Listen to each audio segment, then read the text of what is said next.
নমস্কাৰ মই ভানু দলে আৰু আজি মোৰ লগত আছে ডিব্ৰুগড়ৰ বাসিন্দা শ্ৰীযুত মনোজ কুমাৰ ফুকন হয় মনোজ কুমাৰ ফুকন ডিব্ৰুগড় নমস্কাৰ মোৰ নাম শ্ৰী মনোজ কুমাৰ ফুকন মোৰ ঘৰ ডিব্ৰুগড় হয় ডিব্ৰুগড়ৰ কোনখিনি জানে ডিব্ৰুগড় মোৰ প্ৰপাৰ বকপৰা বুলি কয় বকপৰা জগন্নাথ মন্দিৰৰ ওচৰত মন্দিৰৰ ওচৰত হয় কথাটো কৈ দিওঁ তেখেত ডিব্ৰুগড়ৰ পৰা আহিছে গুৱাহাটীলৈ তেখেতৰ এটা ৰোগ আছিলে সেই ৰোগটো আপোনালোকক বাৰু জনাম সেই ৰোগখিনি সম্পূৰ্ণ আজি নিৰাময় হৈছে নিৰাময় হোৱাৰ কাৰণে তেখেতে ডাক্তৰজনক ধন্যবাদ দিব আহিছে আৰু তেখেতে অনলাইন দি লৈছিলে ন সেইটো কাৰণে ডাক্তৰজনক দেখাও নাছিলে গতিকে দেখা কৰাৰ লগতে ধন্যবাদ দিব আহিছে আৰু সেই বেমাৰটোনো কি আছিল সেই কথাটো এতিয়া আমি আলোচনা কৰিম আচ্ছা আপোনাৰ ৰোগটো ফিচাৰ আছিলে ন ফিচাৰৰ লগতে পাইলছ আছিল হয় এতিয়া আচলতে বেমাৰটো এনেকুৱা ধৰণৰ আছিলে মোৰ শৌচাগাৰত শৌচ কৰিবৰ সময়ত খুব জ্বলা পোৰা ব্লেডে কাটি দিয়া নিচিনা ছাইডটো লাগে বিষ অনুভৱ হয় বেদনা হয় খুব তাৰপাছতে লেট্ৰিনটো ক্লিয়াৰকৈ নহয় কিবা বস্তু এটাই যেন ৰাস্তাটো বন্ধ কৰি দিছে লেট্ৰিনৰ ৰাস্তাটো তেনেকৈ ক্লিয়াৰকৈ নহয় লেট্ৰিনটো আৰু প্ৰচণ্ড বিষ হয় শৌচটো কঠিন আছিল শৌচ কঠিন হয় শৌচটো টান হোৱা হেতুকে আৰু গেছৰ প্ৰব্লেম গেছটোতো সাংঘাতিক গেছ হোৱা মানে বহুত গেছ হয় ন হয় তাৰপাছতে এবাৰে হয়নে দুবাৰ তিনিবাৰ কেইবাবাৰো হয় মানে হ'ব নিচিনা লাগি থাকে আৰু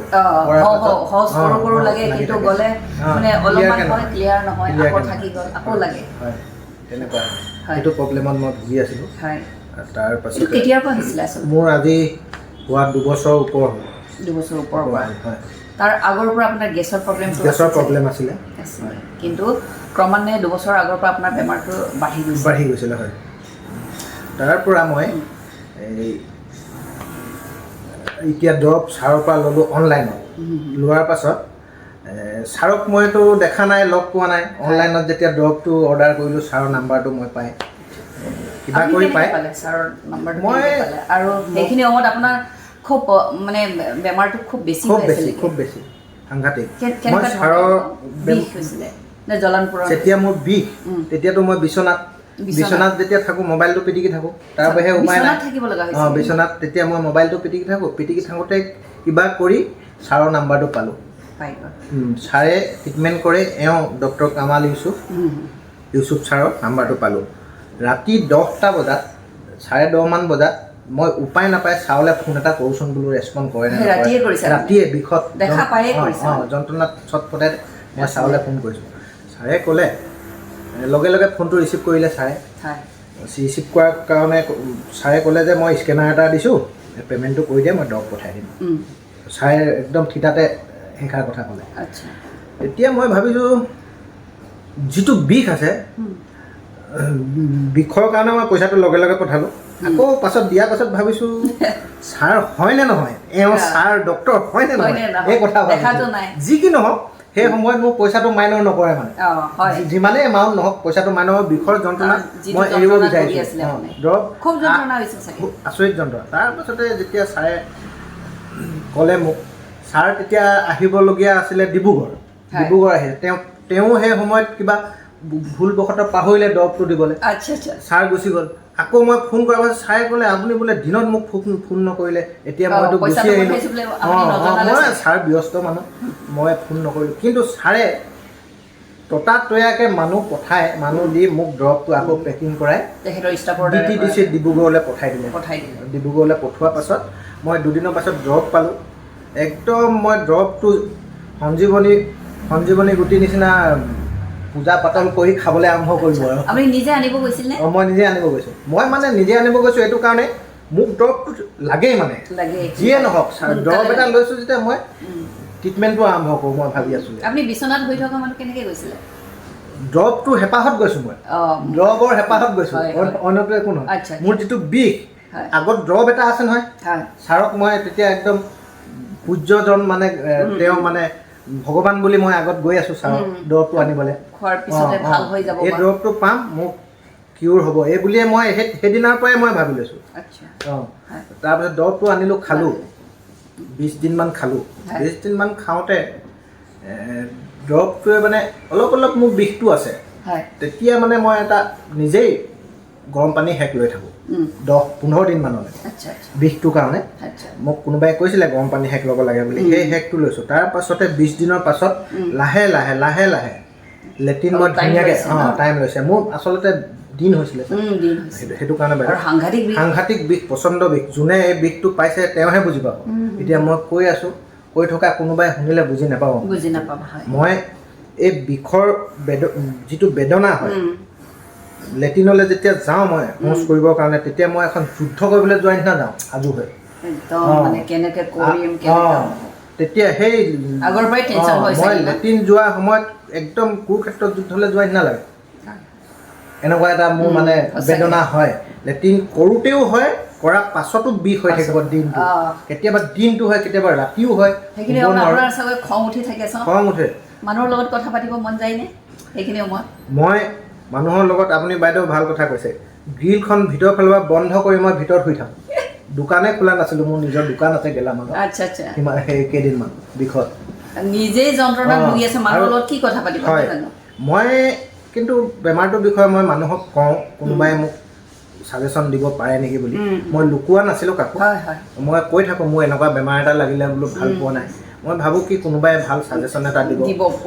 সেই ছাজেশ্যন মতে ক'ৰবাত মই দৰৱ কৰিছিলোঁ গাঁৱলীয়া দৰৱ খালোঁ তাৰপাছতে সেইবোৰ কৰি থাকোঁতে দুদিন ভাল হয় তাৰপাছতে মই এটা কথা গম পালোঁ ছাৰৰ যিটো দৰৱ এই দৰৱটো এই বেমাৰৰ কাৰণে এইটো বেমাৰৰ কাৰণে ৰামবাণ হয় এই কাৰণ মানে যিটো ছাৰৰ যিটো এতিয়া এই বিষয়ে নলেজ আছে ফিচাৰ ফিস্তুলা এণ্ড পাইলছৰ বিষয়ে যিটো নলেজ আছে মই ভাবোঁ কি আৰু বেলেগে এইটো দৰৱ দিব নোৱাৰিব আৰু মই ডাঠি ক'ব পাৰোঁ এই দৰৱটো যদি কোনোবাই লয় কাৰোবাৰ আছে মই ল'বলৈ মই ক'ম কাৰণ 100% গাৰাণ্টি 110% গাৰাণ্টি দিম মই এই বেমাৰটো যে ছাৰৰ দৰৱ লৈ ভাল হ'ব ছাৰক মই যেতিয়া লগ পোৱা নাছিলোঁ তেতিয়া মই ভাবিলোঁ ছাৰ মানুহজন কেনেকুৱা হ'ব কি হ'ব মই ধৰিব পৰা নাছিলোঁ বা যেতিয়া মই ছাৰক লগ পালোঁ ছাৰ মানুহজন মৰমীয়াল দয়ালু মই ছাৰক লগ কৰি তেতিয়া গম পাইছোঁ ছাৰে আহি মোক জলপান খোৱাৰ ব্যৱস্থা কৰি দিছে আহি ঘৰলৈ মোক লৈ আহিছে হয় সেইটো কাৰণে মই কওঁ ছাৰ এজন এই বেমাৰটোৰ বিষয়ত piles doctor Kamal Yusuf sir piles fissure fistula এই বেমাৰৰ বিষয়ত তেওঁ এজন অভিজ্ঞ চিকিৎসক হোমিঅ' চিকিৎসক তেওঁ দৰৱ নাম্বাৰটো পাব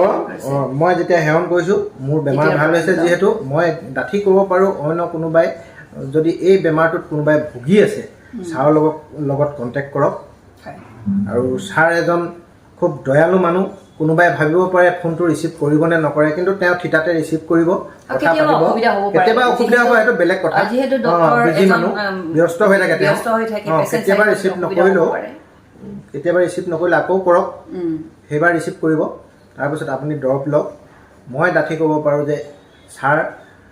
এই বেমাৰকেইটাৰ বিষয়ে তেওঁ এজন সুদক্ষ চিকিৎসক হয় আৰু তেওঁৰ দৰৱে সঞ্জীৱনী গুটি যেনেকৈ